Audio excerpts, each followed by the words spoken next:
Episode की शुरुआत में हमें दिखाया जाता है कि आसमान के अंदर जो रोशनी थी वो अब गायब हो चुकी है और कामाजाकी दोबारा से रीबॉर्न हो रहा था दूसरी दुनिया के अंदर।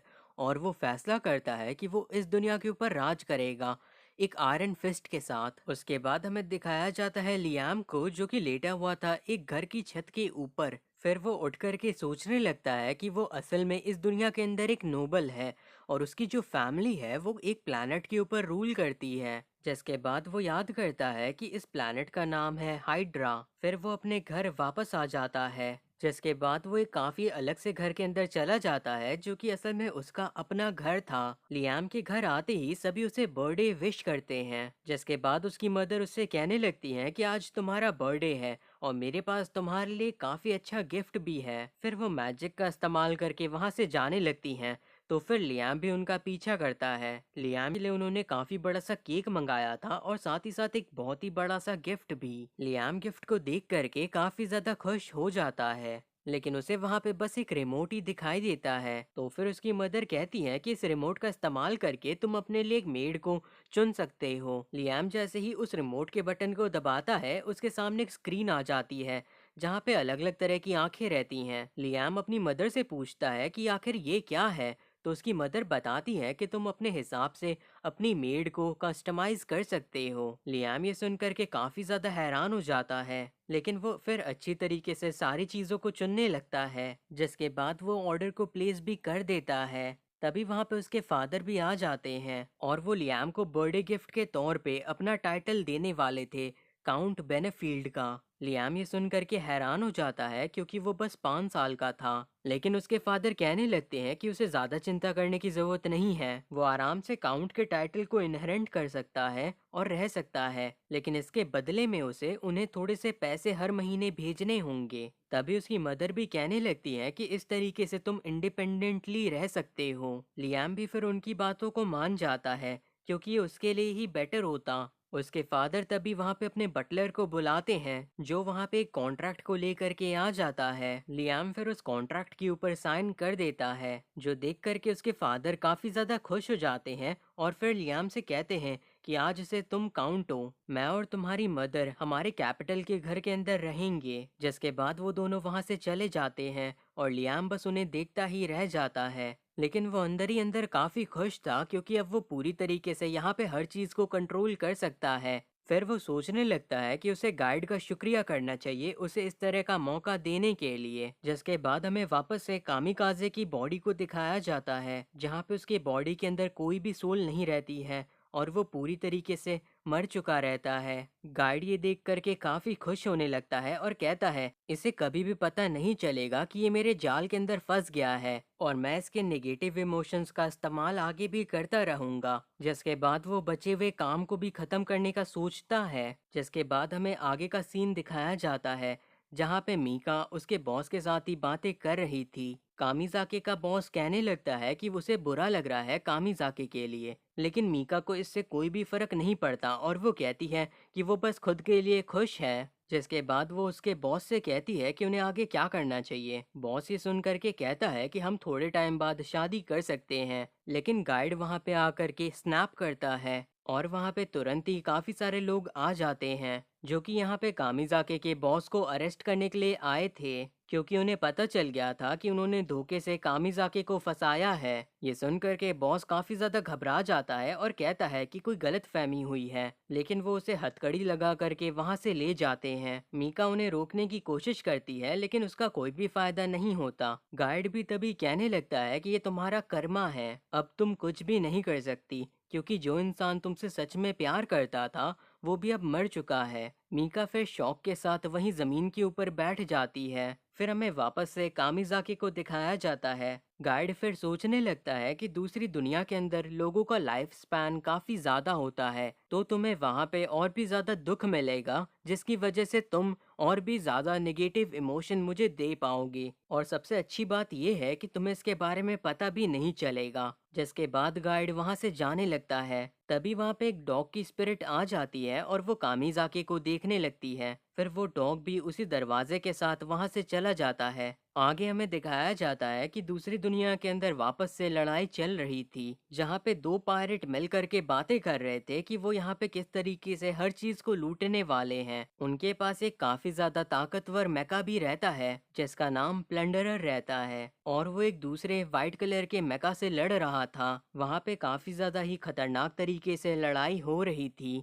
तभी पायरेट्स का बॉस कहने लगता है कि वो लोग यहाँ पे जीतेंगे ही, लेकिन तभी उनके सामने एक दूसरा काफी खतरनाक सा मेका आ जाता है, और वो मेका अकेले ही काफी सारे दूसरे मेकास को हरा देता है, और वो मेका काफी ज्यादा ही तेज भी रहता है। आगे हमें पता चलता है कि उस वाइट मेका को क्रिस्टीना चला रही थी, और वो लियाम से मिलने से पहले एक नाइट थी एम्पायर की। फिर हमें दिखाया जाता है एक डॉल को जो कि एक बॉक्स के अंदर रहती है। लियाम उसे देख करके काफी ज्यादा ही खुश होने लगता है, और वो काफी खुश था क्योंकि ये मेड बिल्कुल वैसी ही थी जैसे कि उसने ऑर्डर किया था। लियाम फिर अपने बटलर से कहने लगता है कि आखिर वो इसे खोले कैसे, क्योंकि उसे नहीं पता था कि वो लोग मेड को इस तरीके से डॉल की पैकेजिंग के अंदर भेजेंगे। तो फिर उसका बटलर उससे कहता है कि उसे बस अपने हाथ को उसके ऊपर रखना होगा, और उन्होंने इस तरह की पैकेजिंग सेफ्टी के लिए की है। लियाम फिर अपने हाथ को उसी बॉक्स के ऊपर रखता है, और वो बॉक्स तुरंत ही गायब हो जाता है, जिसके बाद उसकी मेड वहां से बाहर निकल जाती है। लियाम ये देख करके काफी ज्यादा ही खुश हो जाता है। फिर वो मेड अपनी आंखों को खोलती है और वो लियाम को देखती है, जिसके बाद लियाम उसे देखता है, और फिर वो मेड अपना नाम बताती है, अमागी, और फिर वो अच्छी तरीके से लियाम को हेलो कहती है।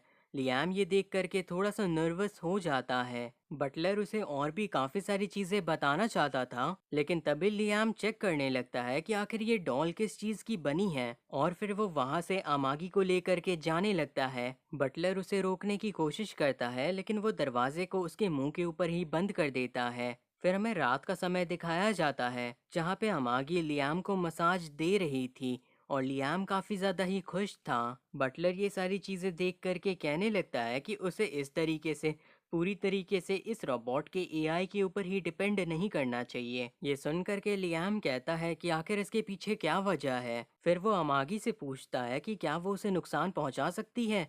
अमागी कहती है कि वो ऐसा नहीं कर सकती, क्योंकि लियाम उसका मास्टर है। और ये सुनकर के लियाम काफी ज्यादा ही खुश हो जाता है। फिर अमागी दोबारा से लियाम की अच्छी तरीके से मसाज करने लगती है, लेकिन तभी बटलर बताता है कि असल में ये एम्पायर की वजह से है, क्योंकि एम्पायर को एआई बिल्कुल भी नहीं पसंद। ये सुनकर के लियाम अमागी को रुकने के लिए कहता है, और पूछता है बटलर से कि आखिर इसके पीछे रीजन क्या है। बटलर लियाम को बताता है कि एक बार एआई ने पूरे के पूरे मशीन्स के ऊपर कंट्रोल ले लिया था, और एक काफी बड़ी वॉर के बाद ह्यूमैनिटी लगभग हारने ही वाली थी, लेकिन फिर कुछ रेवोल्यूशनरी की वजह से वो वॉर को जीत गए, और उन्होंने ही एम्पायर की स्थापना की। तो फिर लियाम बटलर से पूछने लगता है कि आखिर उसकी मदर ने उसे एक एआई मेड क्यों गिफ्ट की। बटलर ये सुनकर के कहता है कि वो इसका जवाब नहीं दे सकता, लेकिन लियाम कहने लगता है कि मैं तुम्हारा अभी मास्टर हूँ और तुम्हें मेरे हर सवाल का जवाब देना होगा। तो फिर बटलर बताता है कि बेनाफील्ड हाउस के ऊपर काफी ज्यादा डेट है।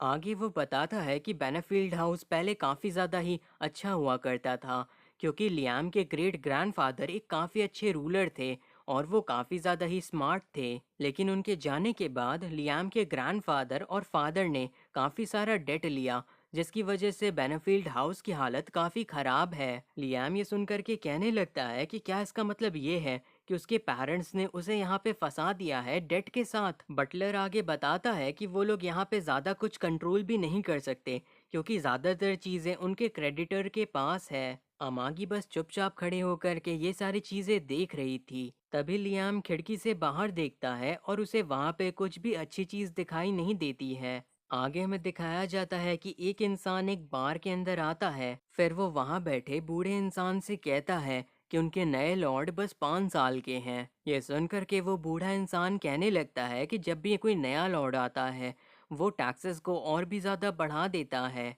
तभी वहां पे बार के अंदर काम कर रही लेडी कहती हैं कि उन्हें इस तरह की बात नहीं करनी चाहिए, क्या पता कोई सुन ले। लियाम फिर समझ जाता है कि उसके इस प्लैनेट के ऊपर कोई भी काम की चीज नहीं है, और वो कैसे भी करके यहाँ का डेट भर नहीं पाएगा। इसका मतलब है कि उसे इस लाइफ के अंदर भी स्कैम कर दिया गया है, और इस बार उसे स्कैम करने वाले उसके खुद के पेरेंट्स हैं। फिर वो याद करने लगता है कि किस तरीके से पिछली लाइफ में उसकी वाइफ ने ही उसे धोखा दिया था। लेकिन तभी वो अमागी की ओर देखता है जो कि शांति से बस वहां पे खड़ी थी। लियाम फिर आगे कहने लगता है अमागी से कि एम्पायर को एआई नहीं पसंद है। लगता है तुम भी बिल्कुल मेरी तरह हो, तुम्हारी भी परवाह कोई नहीं करता है। इसीलिए मैं चाहता हूँ कि हम दोनों साथ रहें और एक दूसरे के पार्टनर बने। बटलर लियाम को रोकने की कोशिश करता है, लेकिन लियाम उसकी बातों को नहीं सुनता। आगे वो कहने लगता है कि वो कैसे भी करके डेट से बाहर निकलेगा और रूल करेगा, और अमागी भी उसका सपोर्ट करने के लिए तैयार रहती है।